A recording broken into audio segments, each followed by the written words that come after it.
Welcome to Decoding Phase Transitions, the DPD podcast. I'm your host Ananda Biswas, and here we decode the career phases of brilliant minds in academia and beyond.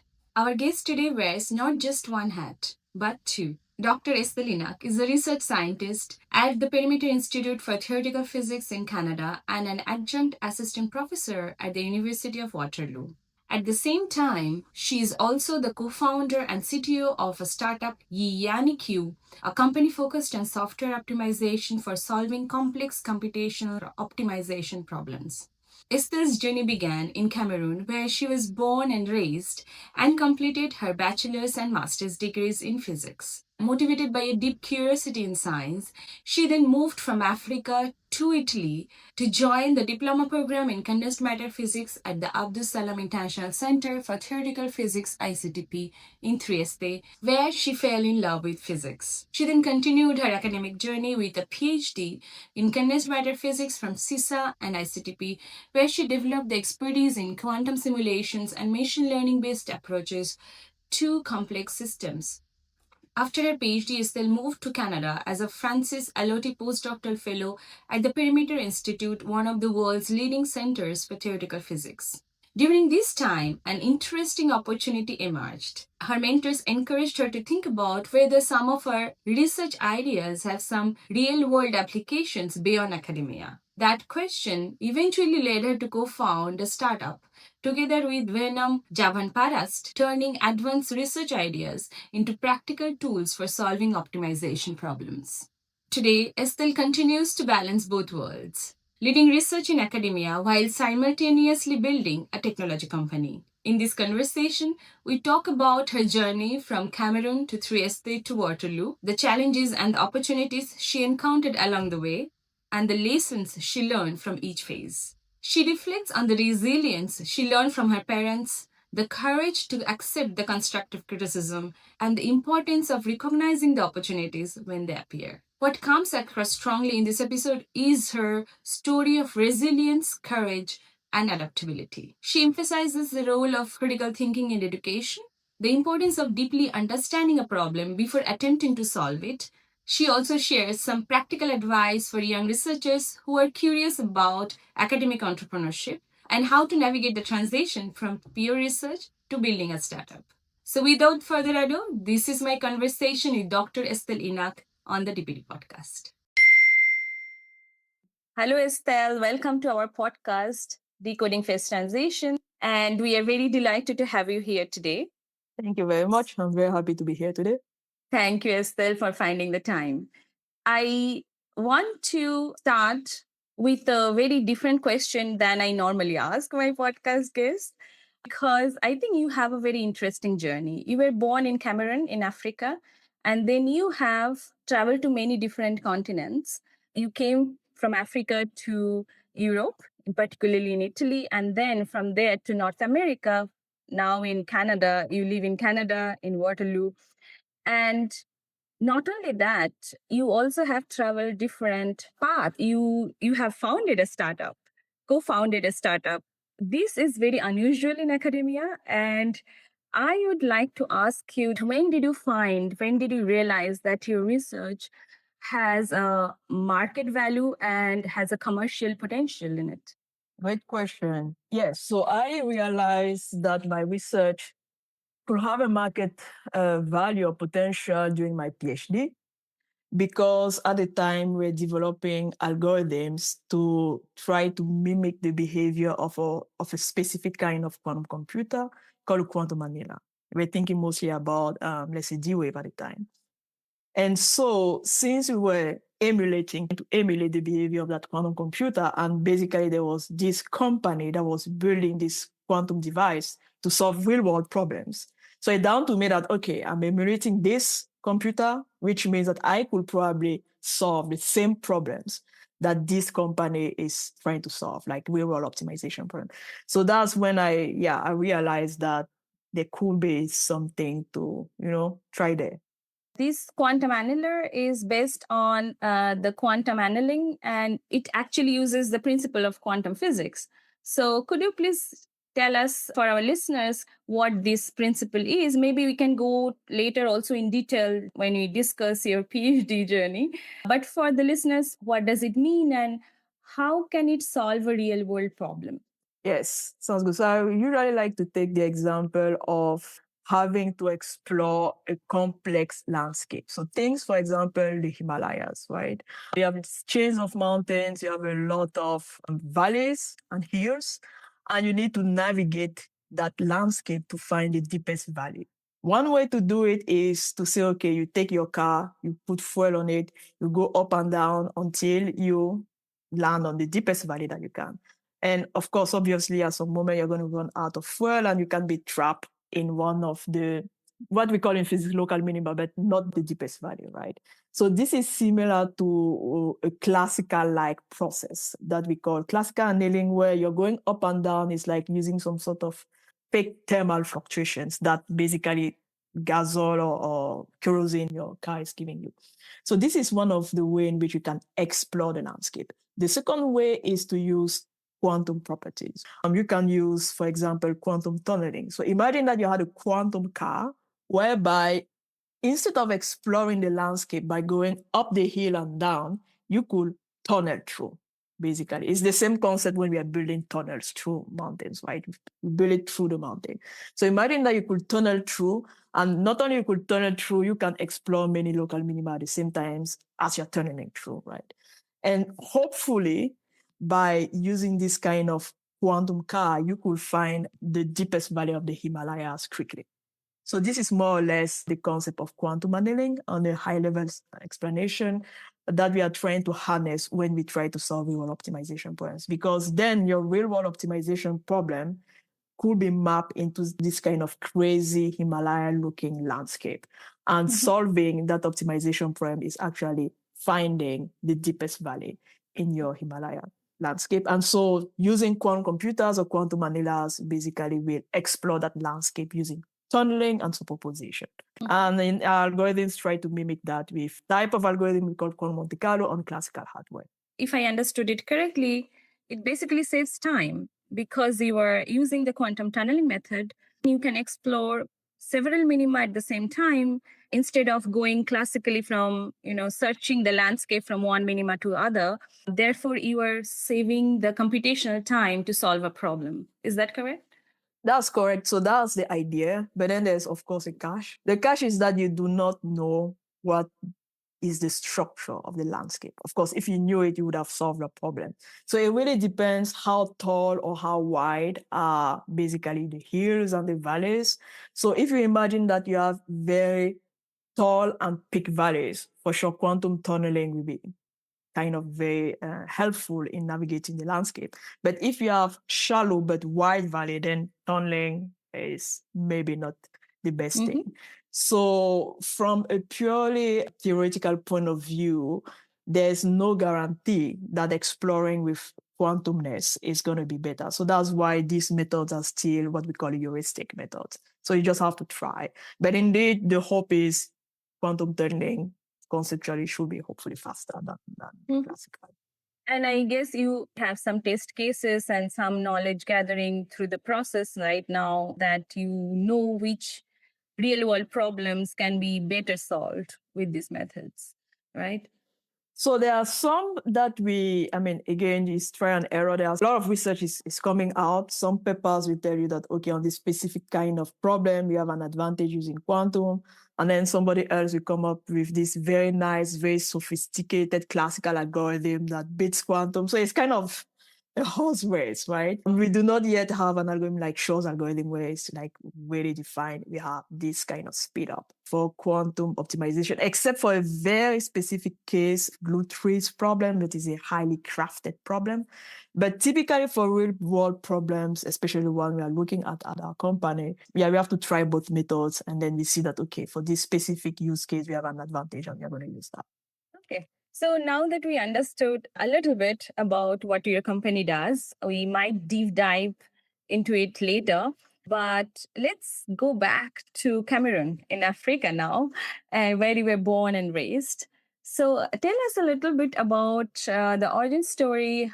how was your schooling? How was your upbringing? And what it meant for you later to find passion in physics or in condensed matter physics? Sure. Yes, I was born and raised in Cameroon. I grew up in the capital city, Douala. Yeah, my dad had a degree in physics, so early on we kind of heard at the table about physics. And my mom had a degree in maritime law, and she was as convincing as my dad about the higher path in maritime industry, right? So actually, when I was young, I was hoping to become a naval architect, so ship Why? design. Why does it? Yeah, because I did like the idea of doing something in the maritime world, but I was kind of also attracted by technical subjects. So for me, I guess the middle point between my two parents' passions That's was smart. naval architecture. Nobody is angry, kind of. Yeah. Right? So if I have to push a button even further, my real passion when I was young, like I would say like a girl, was like for most Cameroonian kids, soccer. Like I wanted to become a professional soccer player. Really, everybody was mad about soccer. Back home, I was playing soccer, Yeah. and yeah, and most of the role models at the time, of course, were soccer players. That's why a lot of young people like me were aspiring to have a career in soccer. But then early on, I understood that was not a viable career. And my dad reminded me that very often, of course. So yeah, I kind of settled with fun naval architecture. And then yeah, I did the French education during high school. So I had what is called baccalaureate, scientific baccalaureate, baccalaureate C. And then I applied to go to the university that time in the English education. So Cameroon is a little bit like Canada where I am now. Because of colonial history, we inherited two educational systems. So we have the French educational system and we have the English educational system, what we call the Anglophone educational system. So I was basically in the French educational system during my primary and high school. But for the university, I went to the English educational system. My dad thought maybe I'll have more opportunities there. So I So did. how was this transition? Sorry to interrupt you here a little bit. Is it easy or is it difficult to make this transition from French to the English system? And also, if you are learning everything in French, is English the second language then? Yeah, so that's a very good question. So the question has many layers. From a purely administrative, let's say, point of view, it is possible. There's quite a very nice integration in terms of if you have a high school degree from the French educational system, you can be admitted in the English educational system, and vice versa. So if you have a high school degree in the English educational system, you can go to French universities, right? So that's okay. What is not so okay is you go from taking lectures completely in French to taking lecture completely in English. And that was a shock. So of course, in the French educational system, we have English as a language. So I started learning English very early. Even my mom, she made sure that we did English class when we were young and stuff. So it's not the same thing to take an English class than to be immersed in an environment where everybody speaks English and you're forced to speak in English, you're forced to take lecture in English, to take exams in English. The first few months were terrible. I remember I told my dad, because I remember I did an entrance exam in an engineering school in my home city in Douala. And then there was a possibility for me to go there and instead doing an engineering degree, but I had already started school at the University of Boya. So when the result came out and I was suffering so much with English in school, I told my dad, I don't want to continue. This is too hard. I don't understand the lectures. The professors, they make jokes, people laugh. I have no idea what they are talking about. Like, I don't know. I was just copying my classmate, all of my lectures. I was copying the classmate. I could not like write down like notes while the lecturer is speaking. It was too fast. For me, it was like American English or British English. Like it was impossible for me to take notes. And I go back home and then I take a dictionary and then I would translate. It was just too much. So I told my dad, this is enough. After a couple of months, I'm going back to the French system. And he was like, look, I've already paid for your room and board for a year. I've already paid for your school fees. People have done that before. You're not the first person. You'll not be the last. You are staying there. And I was so mad at my dad. Oh my God, Dad, you want to kill me. Anyhow, I persevere. And after, I don't know, by the time I was 7th, 8th month, I was already getting into the system. Maybe I give a little anecdote. I remember I was taking a maths class and they kept talking about odd and even numbers. And I was like, what on earth is odd and even? Oh my God, I don't understand this thing. And I remember when I went back home and I took the dictionary, I was like, oh, this is that simple. And I only needed to understand that. And I understood the whole maths class because I couldn't understand the maths. It's just that I just didn't understand what the words meant. The words, yes. Yeah, and then slowly, little by little, and as I put in the effort, I slowly got into the English educational system. So I did a bachelor in physics with a minor in computer science, right? So it was 3 years. That was good. That was pretty nice. And after that, so I was told that maybe this is one of the highlights about having a wrong orientation in your life. Because before you choose a subject, usually you go and ask the people in the department about the prospect, depending on what you want to do in your career. So I wanted to do naval architecture. So I went in the Department of Physics and I asked a professor there, okay, I want to do naval architecture as a profession. Can really a degree in physics help me to get a master in naval architecture? And the prof at the time said yes. I was like, fine. So I did a degree in physics. And after that, I started applying abroad to do a master in naval architecture in UK, in the US. And I got rejections all over the board. They're like, nope. And I remember one who said, oh, look, you have a great degree in a great bachelor with transcript, but this is not the right qualification. You cannot do a master in naval architecture. And I was so annoyed. And I went back to see that professor. I was like, look, everybody is just rejecting me. And he was like, of course, you cannot do a master in naval architecture with a bachelor in physics. I was like, what? This is not what you told me 3 years ago. I was mad. I was so annoyed. I was like, well, anyhow, fine. Let me just think about something else to do with my life. And then at the time, I really like also computer science. And I was like, maybe let me just continue in computer science, right? So I wanted to do a master in computer science. And the way it was at my university at the time, not every year a graduate program will open. So that year, there was not an opening for a master in computer science. Well, the only thing I was left doing was a master in I guess that was kind of the default thing for me. You were forced to choose. I was forced to choose physics. Want me to do physics or do physics? So I did It turned out quite well. It turned out quite well. So I did a master in physics. And then that's when, after the master, I applied for a diploma program at ICTP. Interesting enough, I applied, I think I was second year master or something, the first time at ICTP, and I got rejected. I got rejected. Okay. It's the next year that I applied and I got in the condensed matter department. And so that's how my story with ICTP started. Yeah, and then basically we had met at ICTP. You were doing your PhD, I was in my postdoc. And I remember once talking to you and you said you are the eldest daughter in the family. Is it correct? Oh, I'm the only. You are the only daughter.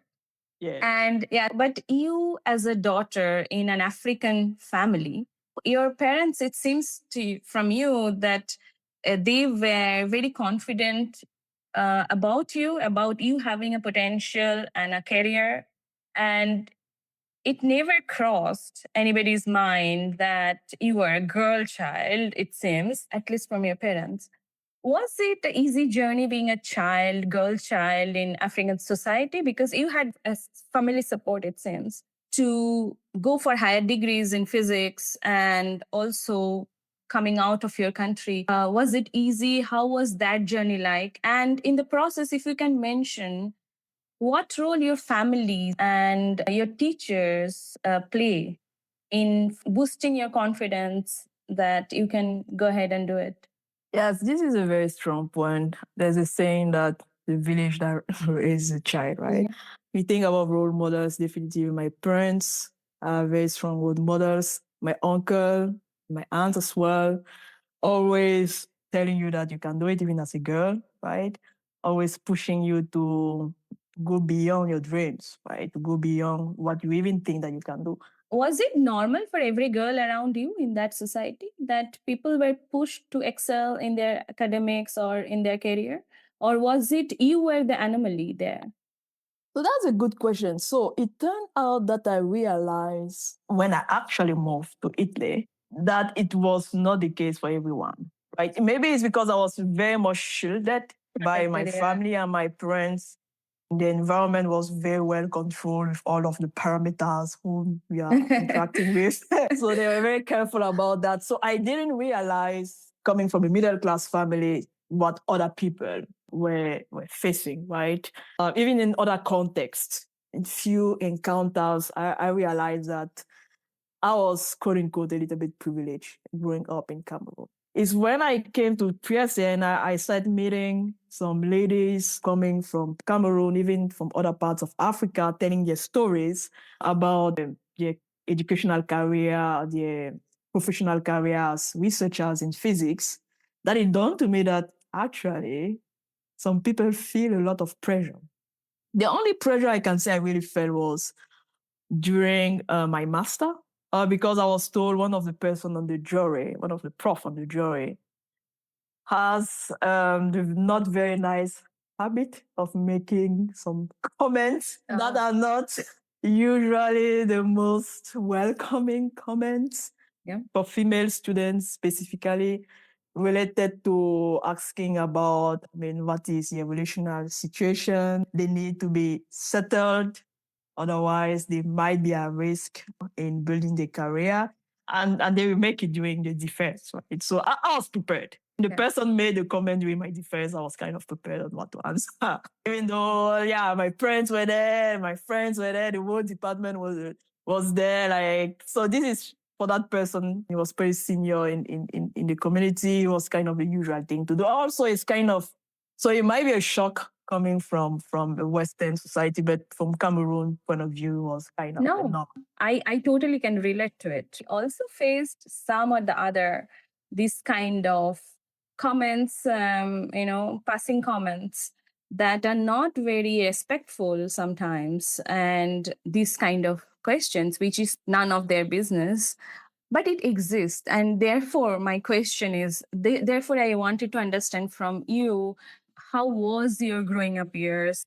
And so then that also emphasizes the role of your parents in exactly. I think the role of my parents was very strong in building resilience. In that, don't give too much attention to what people think or what people say to you, right? Even if it's very negative, who you are, you know what you're worth, what you can do, focus on that. And that was very much helpful, right? Because like I mentioned, when I went to Italy, that's when I started having this kind of micro comment. I remember there was this guy coming from Cameroon, actually, a visitor, who told me that, what are you doing here? You should not be doing a PhD, right? You should be somewhere taking care of your family and stuff, right? So some of those comments coming from some colleagues as well. As a colleague of mine gave the same comment, actually. At the moment, you're very upset, but then whatever, I just brush it off and I keep moving, right? So that's the resilience part, of course, that was and that is still very much helpful, I would say. and about your passion for science and physics, who are the role models? Were there any teachers that actually shaped your interest? How did you find the initial spark about physics? I love the typical very nice story of people saying, oh, I have this nice primary school teacher who did that experiment and it blew my mind about the universe and stuff. No, I really didn't have that. I would say, on the contrary, I had quite some not so nice stories especially in my secondary school. I had a terrible physics teacher. That guy was really not supposed to be a teacher. I would say the guy would come to class and would tell us that where his intelligence starts, that's where our own students finishes. Literally, we tell you that in class, that you guys are not smart enough. okay, you guys should go and study geography so that you will cover for your physics failure in the exam. It was really bad. And I did that. I studied geography. I had a terrible mark in physics in high school, right? And I had a good Yeah. mark in geography. So it was so bad. I remember when I was in high school, when I was seeing him coming in the path, I would just cross and change the road because that guy traumatized me. But it's good that later on my dad still encouraged me to do a degree in physics, right? So that bounced off. My real interest actually came when I was doing my PhD. Maybe not the PhD, I would say the diploma. The So then diploma. let's go back to the diploma journey then. Yeah. So you said you were not very successful in the first try to apply for the diploma program at ICTP. Did you try also in condensed matter? Did you know already which branch of physics you are interested in? Yeah, I tried in condensed matter. Yeah. Yeah, and why is that? Why is that choice? Maybe it's because of because I did a master in physics and already we're learning about condensed matter systems. We took classes in physics and stuff. So that was already kind of sparking my interest and seeing what was being done at ICTP. I thought that would be a nice thing to study. Mhm. Right? And what Yeah. kept you trying for the second time? Well, I didn't have any other options, I guess. I mean, I was trying not just at ICTP, I was applying other places as well, right? And Yeah. again, it's this concept of resilience that you just don't give up, you keep trying. That's Yeah. a wonderful teaching that your parents taught you. And Yeah. then you came to Trieste for I guess, for the first time outside Cameroon. Was there any cultural shock? How did you find the change of society apart from academic? Because I think the pressure is too much also for the diploma program. But was there any time to think about all these things, the challenges that you're facing, or it was like fully focused on academia? I would say it was fully focused on academia, but there were moments where the shock was so vivid that you just had to behold it. Right? So there was a lot of cultural shock, man. So I would just maybe say one. And it was actually still within the academia context. We were in the diploma, and then, the teachers were very nice. They say, okay, let's go and have a pizza night together with all the diploma students and in the condensed matter group, and then the teachers in the condensed matter group. And then I went, but I went without a euro in my pocket because the context in Cameroon is if your professor invites you for dinner, the professor pays. Like, that's what I know. Like, that's what I lived back home. And so at the end of the pizza, now they say, okay, let's share the bill. And I'm like, what? Like, okay, yeah, everybody has to pay. I had zero fun on me. I had no money. So the good thing is that I had a classmate. She was from Ghana. She had some money. I was like, look, please pay for me. We give you back when we go back. And that was a shock. I was like, I've never seen it in my life. So I guess it's different in this part of the world because the cost of eating out is also too high. So therefore, it might be too much on one person. Could But be. you are not only one. I have heard many stories like this from very, very funny stories even. But so this experience of you doing diploma at ICTP, it's very intense program. It's 1 year basically. How do you think that program changed your mindset, and how did you then, as you said, you fell in love with physics maybe during that time? What was in that training that you were finding the interest and also found your love for physics? Yeah, for sure. The diploma was intense. A lot of sleepless nights at Yeah. ICTP. But then we were exposed to a lot of interesting things, frontier physics. For me, it was really being exposed to the concept of Bose-Einstein condensate. I just love that idea. And also quantum Monte Carlo methods. I took the numerical methods class. I really like simulations, computational physics in general. And so the fact that we could use these quantum Monte Carlo methods to simulate the behavior of Bose-Einstein condensates, I was just, thrilled by that. Yeah, and then I talked with Sebastiano that you know very well, and I told him, Yeah. look, I really like this. I want to work on this for my diploma thesis. And then he told me, look, Estelle, there's something that is even more cooler than boson and condensate, and this is quantum computers. And you can still use these quantum Monte Carlo techniques to basically study quantum computers.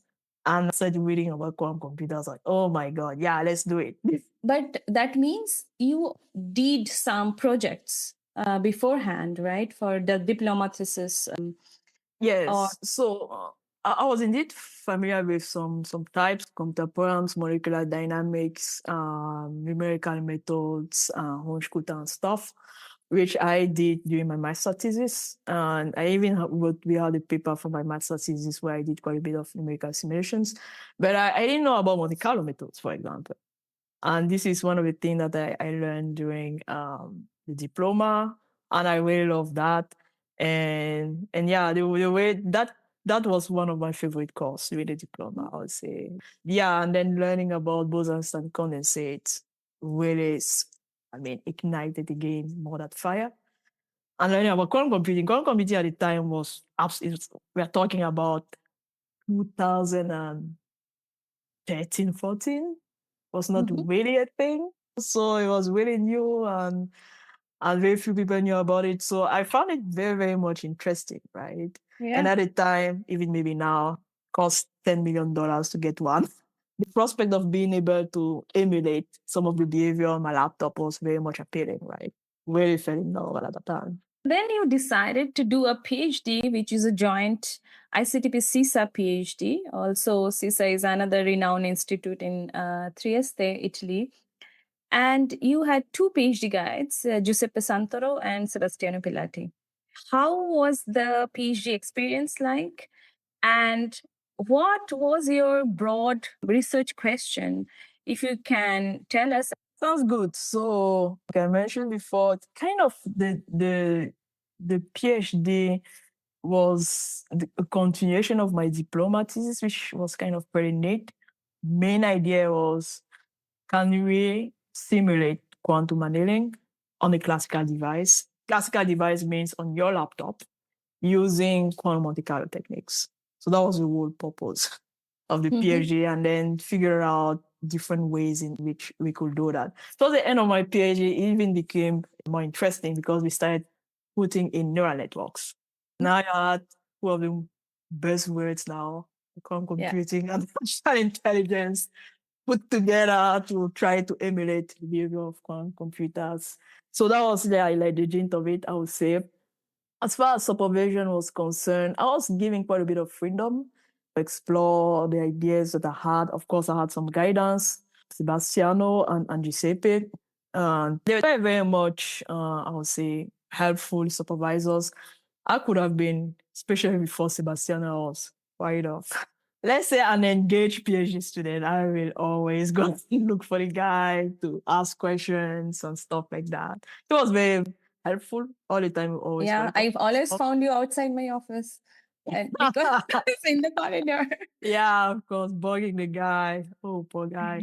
Well, it was nice. Sometimes even on a Saturday afternoon, we'll take at the time. How do you call this thing again? Skype is Yeah, not a thing, but at the time was a thing. Like have a Skype call to just yeah. because I was like block on something, just chat with me. So that was pretty nice of him.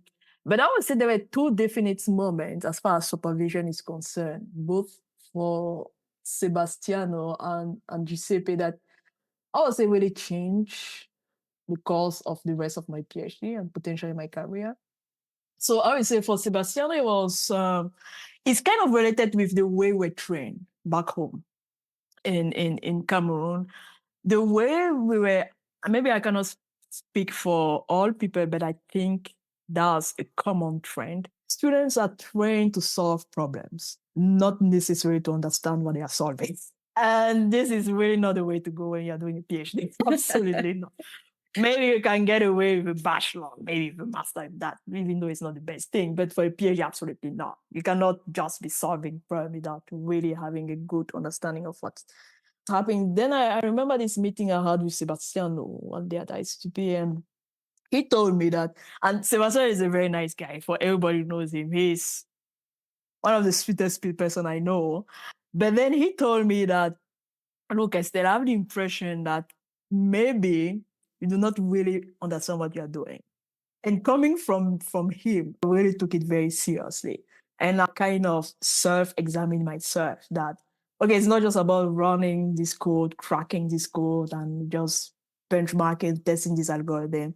One really needs to understand the nitty-gritty details of this thing. And that really was a shift in my head because this is not how I was trained. That was really a pivotal moment. From that moment, things really took a totally different direction in the PhD. The second moment was with Giuseppe. I remember we had CISA. I was blocked with some derivation, and then we met. We went on the blackboard and was solving things, and I was expecting him to unlock me somehow because I was trained that professors know better than students and they are supposed to show the way. And then Giuseppe just told me that, look, Estelle, I don't understand this. I don't know. You are supposed to explain this thing to me. And for me, it was a shock. Like, I was trained that the student doesn't explain something to the professor. Never. Don't even lose your way to try to tell the, at the time to Cameroon professor, I will explain something to them. No, it's not happening, man. Yeah. So when he told me that, I was like, really? I was like, yes, Estelle, your PhD, you are meant to become an expert in what you're doing, a worldwide expert in your field, and explain it to other people. That was another shift in my mindset. That I, as a student, I could become an expert in my field. It really also changed these are really two pivotal moments that I still remember today that really changed the way I started doing like research. Yeah, that I would say. And I became a little bit more independent. After that, I was probably towards the second and a half year in my PhD. It was the third year of the PhD when this happened. Yeah, the rest of the PhD was a different turnaround, I would say. Yeah. It seems to me that also it's very empowering your PhD journey because of these interactions that you were having from your PhD supervisors. It empowered you and also gave you the critical, I'd say, evaluation that was needed at that time, it seems. And come circling back to your resilience scale, you actually took it in your stride to improve because it's not that every student would take it in a positive sense. It can go to a down spiral also. But to your credit, you took it, all these comments and all these feedbacks in a positive way and you build up on that. I would say my credit, but also a credit of the supervisor because there's a way you say something, right? Sure. There's the way you, especially now that I'm a PhD student, there's a way that you have to come across when you notice something, right? Also the approach, the tone, that makes a difference. It's not like, oh, you are terrible. You can't just stupid. You cannot do this. This is the worst thing. You can't. Unfortunately, some supervisors are like that, right? But other supervisors, there's their way you approach, and also from the previous interaction, knowing that your supervisor really care about your career, cares about your PhD, and is consistent or she is consistent in the way it's mentoring you. So you know it's coming from a good place. It's not coming from a place of wanting to downgrade you. And then you take it from that. And then, of course, you don't also fall into depression. Yeah, that's the point because exactly in science, I think feedback is very important for progression of the science itself and also a career. Reviews and feedbacks and every critical assessment should be taken as an opportunity to improve upon. You mentioned that you have a PhD student and you are imparting all this that you have learned from your PhD supervisors, your collaborators. What are the crucial things that you want to include in your guiding style when you are guiding a PhD student that you had learned all these years? Yeah, one question there definitively is empathy. PhD can be a long, tough, lonely path, you know. Sure. Having done PhD myself, doing it far from home. PhD student is from Thailand. Okay. Not definitively close to home. Yeah, so empathy, definitively. The other thing is, I think we are supervising in a different area, especially about generative AI, where you can just ask whatever your favorite generative AI tool is to do things. And so one of the things I worry a lot about is critical thinking. So of course I want you to use and abuse. I tell them use VS Code, use Cursor, man, use AI to code and stuff. But you need to understand every single line of that code. You just shouldn't just generate code and just dump your memory on the thing and not trying to understand what is going on. So I want you to maximize your productivity, but at the same time, I want you to keep your human critical thinking. So this is something I'm really trying hard to make sure that I bring a good balance. I want you to understand the physics, right? Yes, you can brainstorm with the AI, but you really need to understand.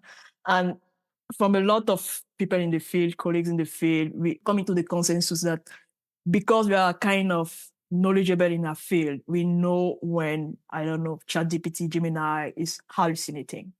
For a student, you might not know. True. So I need to bring my student to the point that you can tell ChatGPT, no, this is not true. Right? Yeah. But if you do not know, That's true. I think it's also not only for PhD students, like any students right now, that kind of sense to have what is true, what is not true, how to separate hallucination is a skill. For us, it comes from experience when AI was not there because we lived most of our life without it. So we have a sense of things.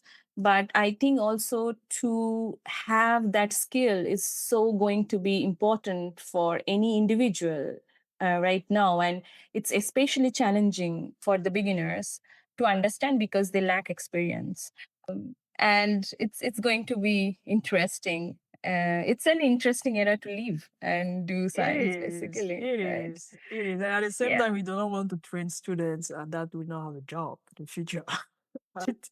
True. So we Yeah. need to think strongly about how to keep them competitive. Let's go back to your PhD now. And what are the important exposures during that time that you got that boosted your confidence? And you mentioned that this is the time you were already thinking about your startup. So, can you tell a little bit about what that meant, in which way you were thinking already, and how these exposures to different conferences, different people, and being at ICTP and also to traveling to different places, what that bring to you as a scientist, as a human being? That's good. That's a very good question. Maybe a clarification. I was not yet thinking about a startup. I was thinking about the possibility to apply it in real world or in industry. I mean, would have meant going to work for industry, for example, not necessarily creating a startup. But I knew there was this possibility. But I was thinking strongly about, I started to think about that because of the exposure. So we were kind of very much fortunate as PhD students, especially in ICTP, CISA PhD student, to have access to funding. So I had funding. My fellow CISA students, they only had funding from CISA. I had funding from my ICTP to travel, so it was amazing. I had a lot of money to travel as a PhD student from my ICTP, from CISA, from INFN, because I was so we tried in our group, in statistical physics group at CISA, all of us were kind of affiliated with INFM. So that gave us a bit of money to travel. So I did travel for conferences. And one of the things that I noticed, and there was part of my PhD, I started looking a little bit at Anderson localization and stuff, even though I didn't pursue too much about that. But when I was attending conference in that regard, in that setting, it was the traditional, typical kind of conference. At least at the time, now it has probably changed. Everybody was coming from academia. But when I was attending conferences related to quantum computing, I will see people from academia, I will see people from industry, I will see people from governments. And that was very interesting for me. I was like, oh, so you have these governments and defense also, which I don't know about that. But you see these people coming from those different sectors, which is very strange in an academia setting. But especially my group in statistical physics, I was very, for the most part, extremely theoretical. So you will definitely not see somebody coming from industry doing something in, maybe I will not talk about the subject offend anybody. Yeah. But so indeed quantum computing was that special that industry was interested, and we talk about big industries, IBM, Google, Microsoft, and the like, NASA and stuff, right? So we see them. I remember I attended a conference at NASA Ames in the US, and then you will see them full-fledged, right? And so this kind of broadens your perspective on, oh, this field is actually bigger than what I think, what I thought. And then the people working there are people who have PhDs in physics. Then directly you see potential career path and potential impact. Some of them were already starting to present research on real world problems, right? And that kind of started really to broaden my mindset about those different kind of possibilities, even right from the PhD. That sounds fantastic. And at the end of your PhD, you found a postdoc position at Perimeter Institute, which is also a renowned institute in Canada, and you moved as a postdoctoral fellow. And if I understood correctly, around this time, when you started your postdoc, you also started your startup, which is called YiyaniQ. Take us through that journey and tell us the origin story of this startup. Yeah, so it was not right after I started. So it was probably second year or third year of the postdoc, I would say. I started thinking about that in the second year for sure. And then really launched in third year, if I remember well. So yeah, the story is I was working with collaborators on these nice algorithms. We're still thinking about annealing stuff, classical and quantum. We started using neural nets at the time. Did you And have any specific reason to move to Perimeter, or were you open to all the other possibilities? well, I was open to other possibilities. I got a couple of offers in the States, other places in Canada as well. One that was kind of very much interesting for me was in Microsoft research in Redmond. And I actually visited the lab, gave a talk, met people there. It was very much interesting, very much attractive as well. But one thing that was very particular about Perimeter was the fact that so then Microsoft was more of a continuation of my PhD work, whereas at Perimeter I would have learned a little bit more about AI. So I felt like, okay, I mean, I kind of knew fairly well about quantum annealing, especially. Then maybe, I mean, knowing a little bit more about AI would be good. I can always go back to academia after my postdoc. So that's always a possibility if I want. You mean industry?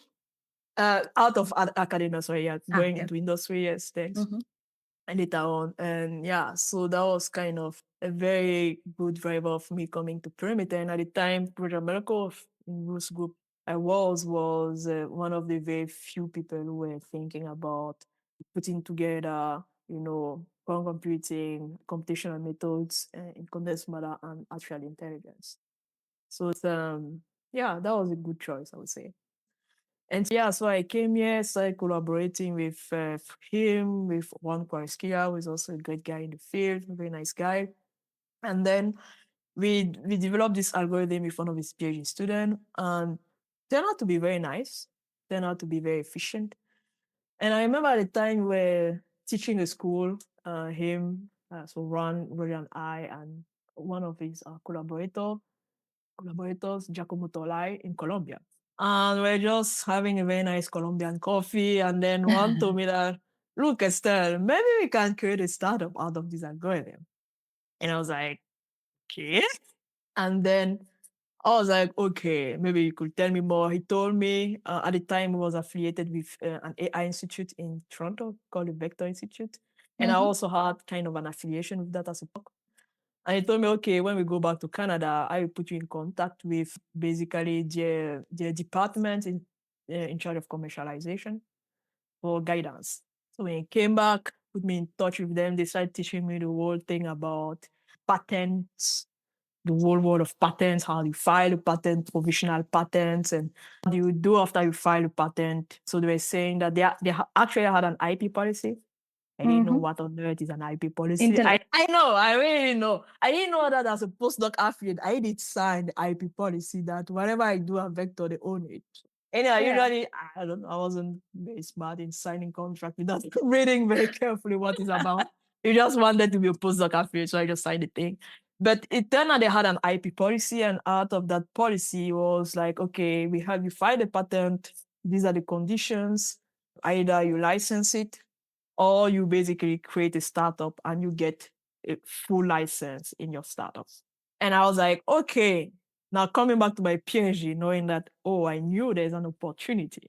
Now I am given the opportunity, right? That's nice. Why not leverage it and then do that? So this is how the idea of actually creating a startup came about. And they were really fantastic. They put us in contact with a lot of accelerators, incubators in Toronto, Waterloo, a lot of intros. And then I went to an incubator in Toronto. It's called Creative Destruction Lab. I kind of knew about it before because my mentor, Roger Melko, was, is, I think, still academic director in that incubator, just providing insight about the science of the quantum computing companies going there. So it was like, yeah, Estelle, you can go there. So I went there and I met my co-founder, who had a different path. He also studied physics. He did a PhD at the University of Waterloo in condensed matter physics. But after his PhD, he left academia. I was like, bye-bye. He went to banking and finance. So he worked there for 7.5 years. And then I guess he got bored working there and he wanted to start something new, something exciting. For him, it was quantum. So we met in the incubator and we started brainstorming ideas about the company. And this is how basically we created the company at the bootcamp.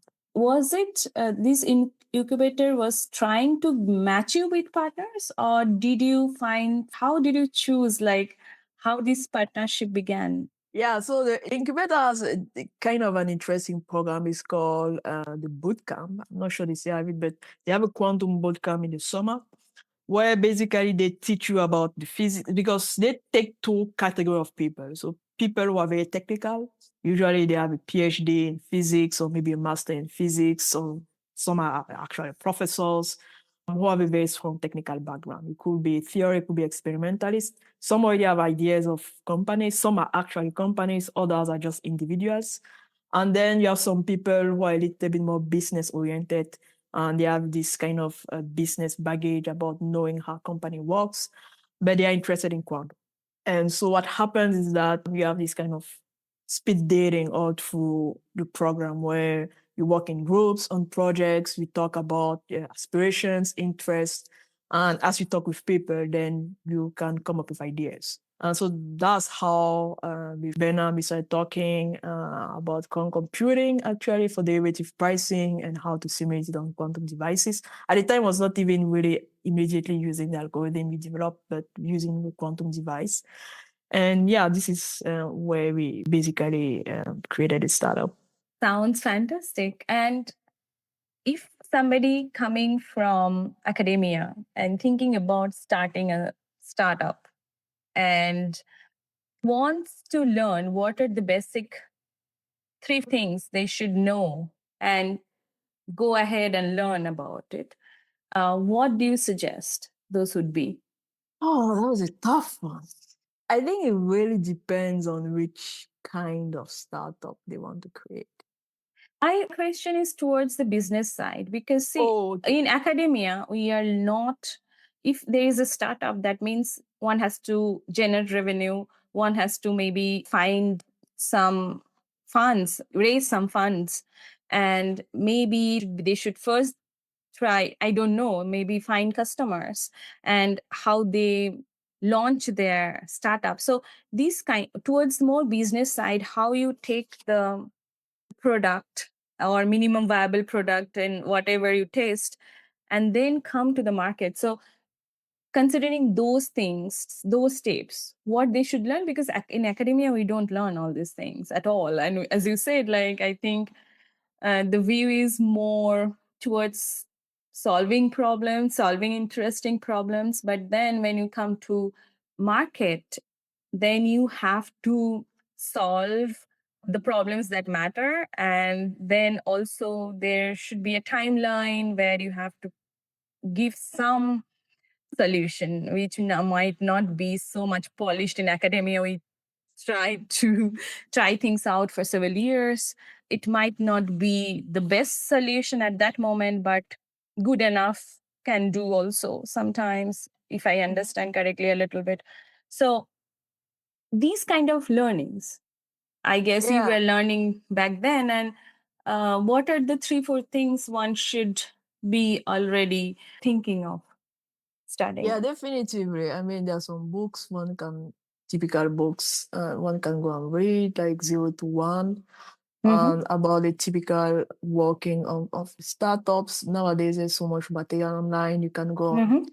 some of the incubators, maybe the most famous one, Y Combinator. We have a Mm-hmm. lot of Yeah. videos online Yes. Yeah. just to learn what are the basics of startup life, building a startup, and also understand. For me, I would say the most important thing, like you mentioned, is to understand that you need to find a problem that has a business value and that you have the expertise to solve more than anybody else. So these 3 things need to intersect. And it's that intersection that you basically can then monetize and create a minimum viable product, maybe, and then start to basically sell it. Now, the thing is, the reason why I asked about indeed what they want to do, because the path might be very much different from somebody who is in the hardware, because the timelines are totally different True. from people who are in software. But even the software is not the typical traditional timelines of the normal software, especially for quantum computing companies, because this is very much unproven technology. Mm-hmm. Okay. It's not like, okay, I have AI, I just need a data set, I train my neural network and things are going to work because it has been working. In quantum, we are not just going to take a quantum computer and solve portfolio optimization and it's going to beat whatever is out there. It doesn't work, right? Yeah. It's not working like that, or use tensor network, and then it's not. It's Mm. actually, there's a lot of R&D that might come in. So understanding that the timelines might not be the best, understanding the funding structure. So you mentioned about raising funds, but you need to understand that there might be a chicken and egg problem there. Because usually for you to raise funds, you need to have a product, you need to spend time like working on the product, which usually means you need maybe to hire people. To hire them, you need to pay. To pay, you need money. So you need to figure Yes. out Yeah. a way to get out of this vicious cycle, right, of chicken and egg problem. For us, it has been bootstrapping, which means we've used our own money for almost the last 3 years and a half, investing our own money in the company, be able to drive things forward, getting non-diluted funding. So wherever ecosystem you found yourself in Europe, in Asia, in Africa, in North America, trying to figure out whether there's an ecosystem, if it's in the quantum field, that can help support with some sort of undiluted funding from governments, local governments, federal governments. And that can be very much helpful. We had quite a bit of undiluted funding, especially for intellectual property, because patent costs money, a lot of money, Mm-hmm. right? So patent lawyers cost a lot of money. But, you need to know those things, right? And help with that. Right, getting some fundings to have maybe some interns to work for the company. Maybe part of their salary, you pay part of the salary comes from that funding. And then starting to talk with some angel investors, as they call them, supposed to be nicer than venture capitalist firms. Some are not. So just starting to talk to a lot of them about your idea. Some of them are give you the same terms as a VC. Others will just be okay with your pedigree or your background as a founder, your expertise and your idea and your dedication, and then they're willing to bet on that. Most of the time, this happens a lot in the United States, where they are taking way much more risk. Sometimes they do want to see traction, which means we have contract, we have a partnership and stuff like that. We have a product already that people are using. So could be anything in between, right? But just for you to understand what you are getting yourself into, you need a lot of resilience, because it's absolutely not easy. It is a roller coaster of emotions, of things not working, breaking, and stuff. And you have to keep moving forward, So you need to prepare yourself. I mean, people around you, your loved ones, need to prepare that you might not be the same person, nice Yeah. person around with, because things might be Depending on complaining the days. Depending on the day. Some days you'll be like excited like crazy. The very next Yeah. day you're like, oh my God, am I Yeah. really going to make this company work? So these are some of the things. One thing that is very helpful is if you can get in contact with other founders. because getting feedback from them, advice from them can be very much useful. Getting in contact with local incubators around you, accelerators are around you, that'd be very helpful because then all of the things we're talking about, learning how to build a startup from scratch, they will teach you that, Yeah. right? They will make all the intros to potential customers. They make the intros to potential investors. So that can be very much helpful as well. To help you build the structure of the company to make it a little bit more attractive for investors and stuff. So yeah, exploring. So again, figure out business idea, problem you're trying to solve. Does it have a dollar amount? So you need to do a little bit of homework for you to figure out what is the value of the market that you're trying to address, right? Because investors are interested to see big monies in your market you are trying to address, Sure. right? It might be a very interesting, especially for us physicists. Like, oh, I like this problem. It's Yeah, very that's much true. interesting. Does it Yeah, have a business value? No. Sorry, man.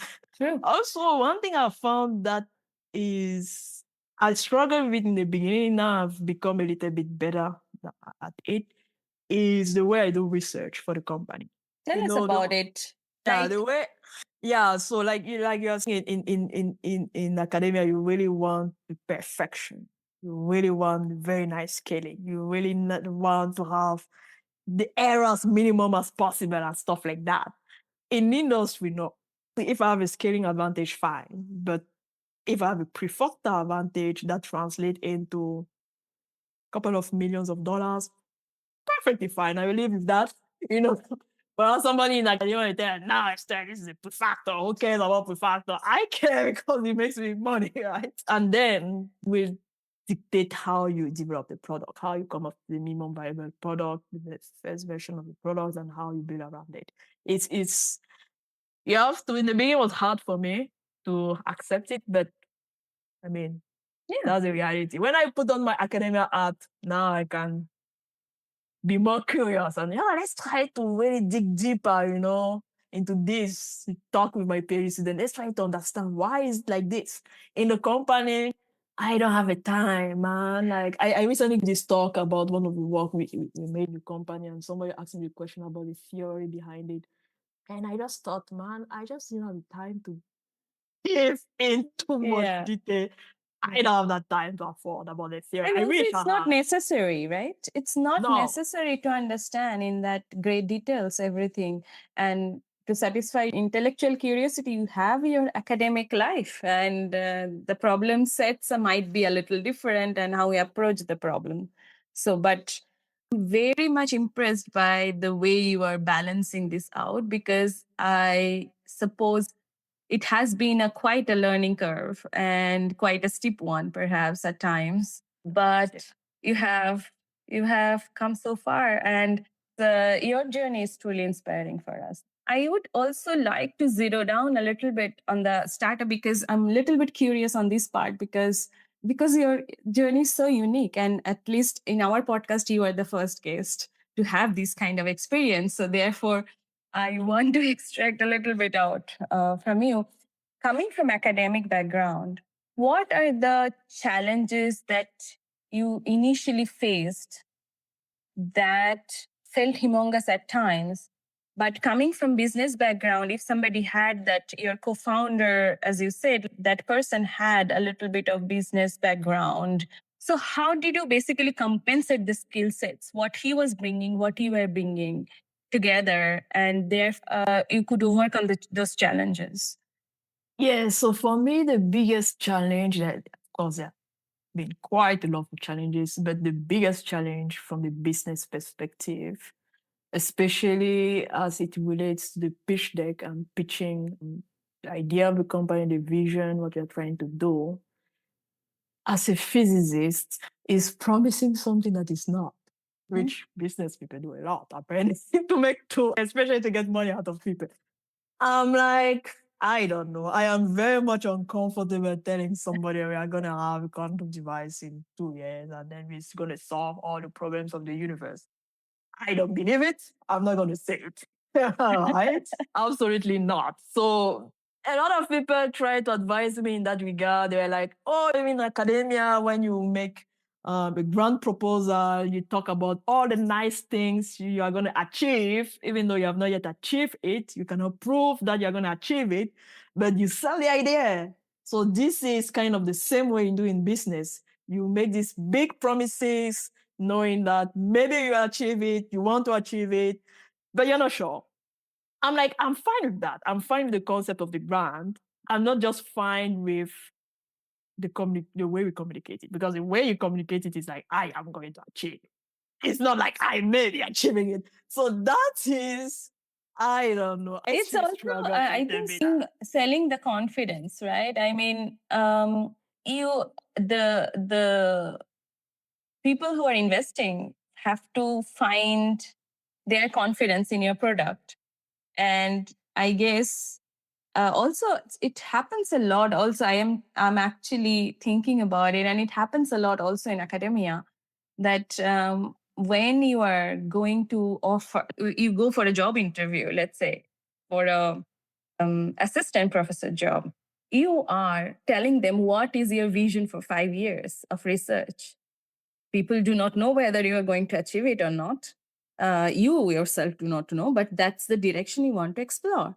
And in that sense, and therefore there are other things like what are the courses you want to teach, and you're teaching philosophies and stuff like that, all the documents that you have to rewrite an essay of. People do say a lot of things that they think they will implement. So I guess everything is working on that principle. So Yeah, I think there is nothing dishonest about it. I think for the quantum, there is a little more boost because of the hype and because a lot of people don't understand what quantum is. And that is where some people take advantage of, and other people, I mean, they get their finger burned. So Yeah, I'll sure. give you an example. There's a moment when in the industry, a lot of investors didn't want to hear about quantum. Why? Because a lot of companies sold them quantum and they are waiting after 5 years, 6 years, nothing is happening. They're like, you got lied. Why should we believe that quantum? You see, so there's also, yes, True. you sell the dream, but with a little bit more of a realistic tone. Now people are a little bit toning down, saying that, oh, it's a long-term game. If you're investing, you need to be a long-term investor. Quantum is going to have breakthroughs, but we are not yet there. We need to have error correcting qubits and True. stuff Okay, like I understand. that. So it's a little bit more of, yes, I sell the dream, but not we are going to have it tomorrow. True. Because the parallel is that they look at quantum is a new market, like a new industry. They look at other parallels in, I don't know, maybe AI, that is a closest thing. You see a company that just, especially the ones that are directed by big professors, they raise $100 million. And then in the next 5 months, they have a product. You look, Elon Musk build this company from scratch. He has Grok up and running. I mean, can it let him try that with quantum? Can he just build a quantum computer from scratch and then he has a quantum computer in 1 year solving Shaw's algorithm? No, that's not depending on how much money you can push into the thing, because there's still a lot of research because of this peculiar context of quantum industry. Yes, we need to sell the excitement. I don't know. But with a little bit of honesty, Maybe a little bit of honesty. Somebody Yeah. told me I was too honest. I don't know. Yeah. What are the other challenges, and how in your company you team up with your co-founder with compensating skill sets to find a goal and move towards it? Yeah, sure. My co-founder is great on admin stuff. He's great on interacting with you know, investors, potential customers. He's great at filling forms and all of this kind, which I hate. Preparing pitch decks and stuff. Last thing I want to do. So I just push the whole thing to him. Like, I don't want, take care of the emails, take care of interacting with this person and stuff like that. And he tries as much as possible to leave me focus on the research part, leading the research and the postdoc we had and interns and stuff like that. So this is where I feel way much more confidence. He does help sometimes as well with the research because, of course, he's a very technical guy. but I definitively take the lead. The research, direction, the creativity part of it, innovation part of it. I take care of the intellectual property part of it, patent writing and stuff. So, or papers as well. So that's kind of where we find a balance. I do help when it's needed. I do give a lot of talks, sit on panels and stuff that I'm fine doing. But the things like the admin part, report, oh my God. I don't like those those things, forms, applications. He takes care of that. Yeah. Can imagine. But it's wonderful that you guys have found this specific areas that you can focus on to enhance basically the capabilities of your company. So this sounds amazing. Yeah, maybe a bit of an advice for people thinking about building, especially startups. Be very careful whom you choose as a co-founder or as co-founders, right? Because the statistics show that most companies fail because of the wrong dynamics between True. the co-founders. So many. I can tell you it's like a marriage relationship. You're gonna talk with these guys almost every day of your life, maybe more than your spouse. I don't know. Right? You're gonna like argue with them. You're gonna be sad with them. You're gonna be joyous with them. You are sharing a bank account of your company, right? Yeah. We are take financial decision about the company, about hiring, about should we go with this lawyer, should we go with this customer? Like you need to agree. You Yeah. really need to And you agree. also need to agree to disagree at times, I guess. Right? Yeah, you need to. I think we were kind of fortunate because of the incubator because they also tell you about the founders, the dynamics between the founders. We took a couple of assessment. How do you like communicating? What is the best way for you to communicate? Is it via Slack or is it via private messaging? For example, us, I rarely message him privately unless it's urgent. I not do that. I try not to do it during weekends. Depends when we have things that we need to work out, but mostly during weekends I try to avoid like giving the balance between private life and business life. Yeah, like how the meeting's gonna be. Is it on I don't know Zoom, Slack, and stuff, or is it on WhatsApp and stuff? What is your way of resolving conflict? Right, the direct, are you indirect, and stuff like that. Language of apology and stuff, right? So all of these, soft skills, we have to learn it. Like, and if both of us do not agree, what is the third party, which has happened, and we had to talk to maybe some of our business advisors to pick your brain on a couple of things and trying to resolve the conflict and sometimes making compromise. Right? Okay, fine. I don't agree with that, but fine. You like it, fine. It's not gonna die. Do it. Fine. Yeah, sure. And it's also benefit of the greater cause, benefit of the startup Exactly. in the long Exactly. run. Exactly. Right? Because if your co-founder is happy, the company is going to be in a better shape. If your co-founder Yeah. is not happy, then the company is not going to be in a better shape. Literally It like seems, marriage, man. yeah, yeah. It's a lot of skills coming together, soft skill, hard skills. And it seems like also learning a lot of skills on the job every day. But you also seems to have built up a team. And when you are working as your co-founder and you, that's set of dynamics. But when you have a team for a startup or any company, I would say that it's kind of having a research group, but it's slightly different because you have to orient them towards the company's goal and the company rules and fundamentals and the ecosystem vibe. So how do you choose team members, first of all?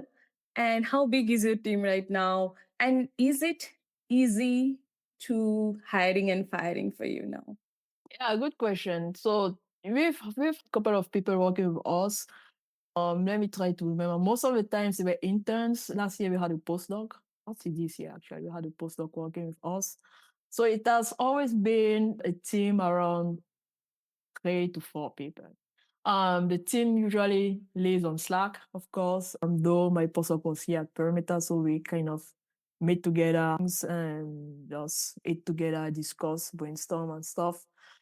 So definitely when you have a team, is another layer of complexity that comes in. We need to try to always make sure that everybody is aligned with what we are trying to achieve.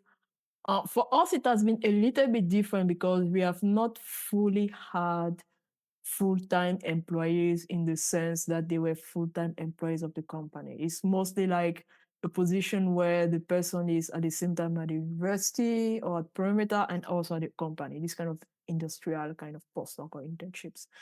So in that kind of a setting, there's no more power you have. I would say the person is still a postdoc, even though we do try to sell the vision of the company. We to set the tone of the research and also show the person that the person matters. Ideas are taken into consideration and are valued, and we do want to see the person succeeding even in that position. So for now, the current state of the company, we are doubling the team. So we recently had some angel investment, also some government funding. So we are hiring 2 postdocs for the coming year. So we are looking forward to see what the dynamics is going to be. The project is well settled, what they are going to be working on, trying to, keep everybody on track. So for me, it's mostly, I like the startup vibe where people still have the freedom of exploring the ideas, but freedom within a boundary. You're not going to tell me that we are going to solve quantum gravity with quantum computers. So people can solve it. I have no objection about this. But it's not for the company's sake, right? So we are not yet I hope to be at the point in the company where one day we have a big research lab, like, I don't know, Facebook research or Microsoft research, where you have researchers literally doing whatever they want, like blue sky research. But as a small startup, we cannot afford doing that. So we are interested in seeing the hiring process. You really need to be passionate about what we are doing. Right. And we really try to sell the idea because sometimes people in academia have this impression that, oh, if I work for a startup or for a company, it's going to be boring, repeating things and stuff. It's not going to be, academically stimulating. Nope. We have a lot of interesting problems to solve. We are trying to solve them with cutting edge technology. So you are going to be very much thrilled and frustrated at the same time because these are hard problems you're trying to solve. But that's what keeps them interesting, right? Yes. So we try to sell the vision that, guys, you guys are at Frontier. We are doing frontier stuff, cutting edge stuff, new stuff that have high IP potentials. You guys, for sure, you're going to be authors or whatever you're going to create. And just trying to sell them that idea and also to equip them to be like having those top skills that hopefully we can keep them in the company if we raise more funds. But in case we cannot, they can for sure find easy positions in top labs of top companies after they stay. So for us, it's really selling the vision and making sure creating the ecosystem so that they have access to the best GPUs, quantum computing devices, collaboration that can really help us to really boost the R&D and hopefully at some point the product of the company. Also giving them the opportunity. Some of them might be a little bit more wanting to stepping into more of C-suite role, right? Not just the technical role. So if this is an interest, there are a lot of quantum computing industry, conferences. You can go and represent the company, man. Just go there, you have a standing booth, talk about. And it's a nice experience. It's an experience that somebody doing a typical academic postdoc will not have, right? And so this is really selling the vision of what we're trying to do is and we try to identify, so we recently had a round of recruitment. We try to identify candidates who resonate with the idea. And of course, we also had a technical interview trying to make sure that, of course, you can build code, you can be independent, you can do stuff, right? So yeah, so that's more or less. We've not yet had to fire anybody, thankfully. Hopefully we don't have. I'll probably push it to Ben. I feel bad about fire. Yeah. Interestingly, you are juggling so many roles, and you are also now an adjunct assistant professor at the University of Waterloo and taken teaching duties, I would imagine. Nope. Not yet? No, Okay. so the cool thing about being an adjunct is, so you could, if I was interested in teaching, there's that possibility of teaching. But the adjunct role that I took is mostly for me to be able to apply for government funding and to be able to supervise PhD students. Okay. So, which I did. I got a grant purely from the academic point of view from the National Research Center here in CERC, they call it, in Canada, to hire PhD students or master students. If I were just a research scientist at Pyramid, I couldn't have the ability to apply for that federal grants, right? Sure. But that gives me the ability to supervise a student who is based at the University of Waterloo. So it's mostly in that setting, I would say, of course, having access to some of the computer at the University as well, which is very neat. For the academia, not for the startup, so we make sure that things are well defined. And yeah, so it's mostly for supervision, I would say. That's very nice that you can actually balance between these two careers, your entrepreneurship and also doing basic research through these roles. I would like to ask you right now, how do you see yourself in next 5 years?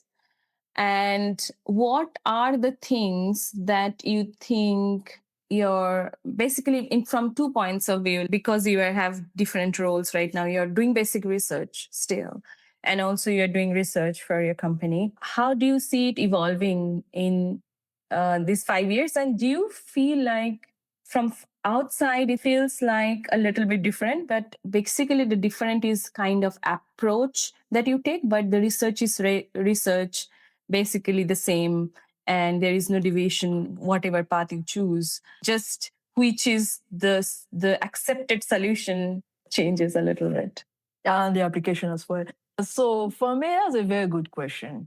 It's a very hard question that I'm asking myself. I can tell you the ideal thing that I'm thinking about. Even that ideal, I'm still questioning myself about that.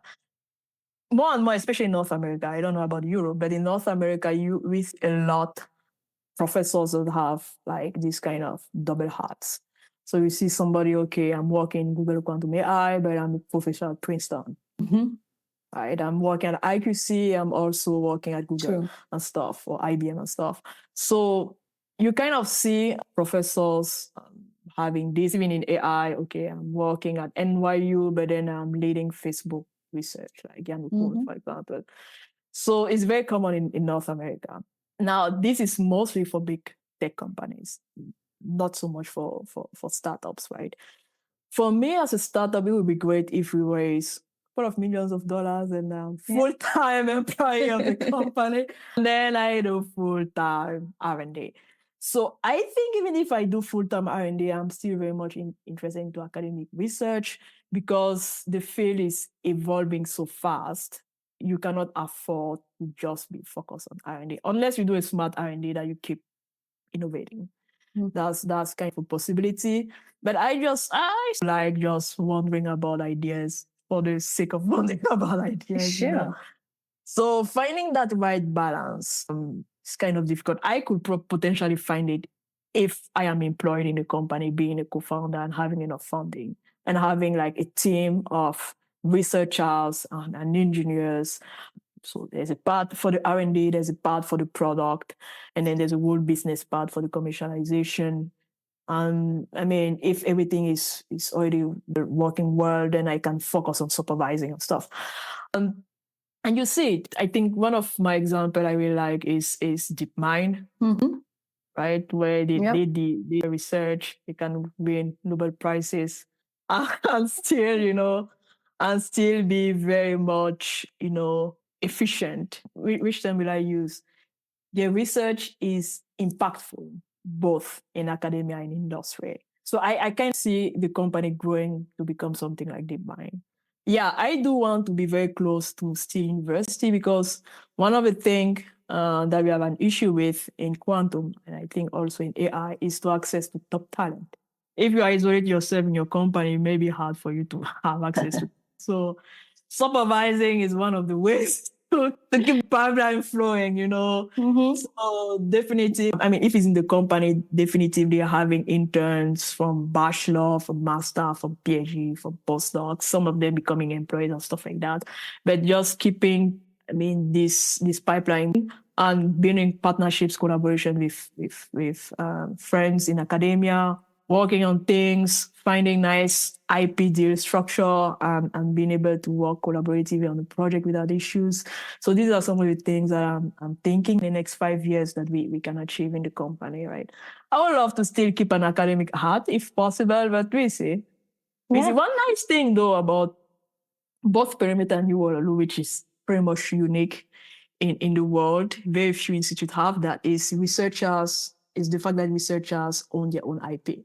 So if I create something here at Perimeter, I do own the IP. Okay. Right? Whereas other institute, and they usually own that. And then you have to figure out a deal to be able to commercialize it. So this is pretty much encouraging for the prospect of still being active in academia while pursuing commercialization activities. Yeah. So we wish you all the luck to achieve all these things in maybe less than 5 years. But before I let you go, I also would like to ask you some fun trivia about yourself. And one last question. What are your hobbies? I knew that in CISA you still played football, played soccer. Do you find time still to have some hobbies? Oh yeah, I do still play soccer. I love soccer. I thought I wanted to become a soccer player. So I do, yeah. This is one of the things that help with just happiness, and also with pressure and stress and stuff. Like, I was playing on a lake. Yeah, good things that Canadians find ways of, despite the winter, we can have soccer indoors, in the well-heated area. So even during winter time, we can still have like championship, like not professional championship, normal championship. But so it can be quite competitive, some people come there and play competitively. Usually in the night, sometimes I have games at 11 p.m., 11. Wow. It asks for dedication, but when you love soccer, you don't think about the time. Once in a week, usually I play. This time around, I've not been playing because I've been traveling quite a bit, but definitively next year. Very nice. One thing also I find interesting that you play in, at least in CISA, ICTP, there was no women's team. So you were playing with the team with all the other men and you were the only female. And people were praising you even then. So you kind of now in the same setup, or did you find women's team and... So I did find women's team, but I mostly play what is called co-ed. Okay. So interesting enough, in North America, soccer is very popular. But we have quite a bit of population of females playing soccer. Very nice. That's good. So I usually play co-ed. Is a mix of female and males on the same team, and it's very nice. Can be very much competitive, and I love it. I can imagine. That's fantastic. Do you have any other hobbies that you want to mention, or I can move to the next?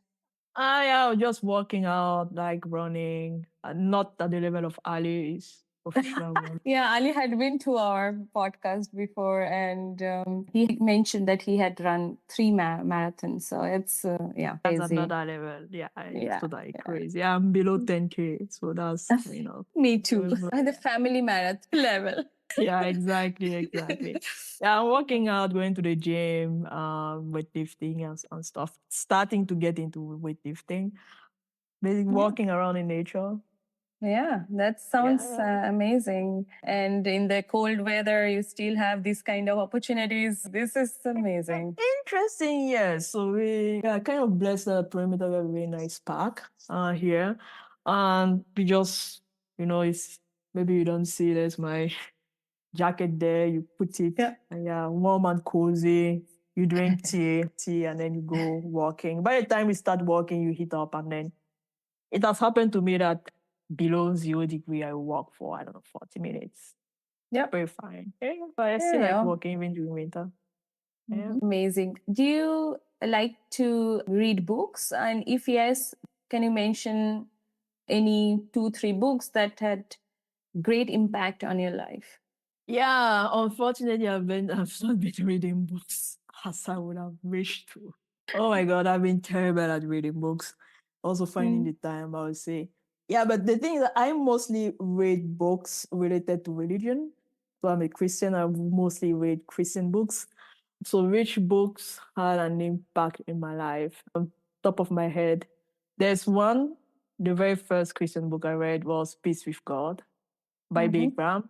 Very nice. Totally recommend. What is the latest one I read? It was probably a book of a missionary somewhere in Ghana that I read. Okay. How many languages do you speak? I used to say only three. English, of course, French, my mother tongue. And I learned Italian when I was in Italy. Parlo un po' di italiano, anche Yeah. se sto dimenticato un po', ma Yeah, I'm anch'io. forgetting a little bit. You probably speak German already, I guess. Yeah, but I don't know, somehow, even though I'm in Germany, Italians it comes very Because easily to me. And it's like, if I have to think in Italian, the same sentence, it will come much easier than German for then me. there are seriously interesting, Somehow, interesting. yeah. Yeah, Uh, one language though I would like to learn. I started learning it is my tribal tongue. okay. Unfortunately, which I do not speak, which is very bad. Mm, I think hopefully whenever I can find some chunk of time, I need to sit down to learn it. yeah. Did your siblings speak the language? One of my elder brothers, kind of. He likes to think that he does, but I don't know about that. Yeah, the totally siblings judgment is coming along. Yeah, for sure. Do you want to mention any of the role models that had greatly impacted your life or your career till now? Yeah, I think I mentioned quite a bit already. Parents. I mean, my life as a person and also on my career as one of my uncle. Oh man, that guy can be fun. Always encouraging you. My aunt as well. From my brothers. One of my brother, the guy is a little bit. I don't know, say crazy, but he keeps telling me that I'm waiting for my $1 million when your company is gonna succeed. Oh, that's so nice. Brotherly love, you know. It might Yeah, happen one day. happen. From the purely academic side of the thing, for sure, my mentors, my PhD advisors, Sebastiano Giuseppe, my mentor here, Roger Melko. It's amazing the way he runs the group.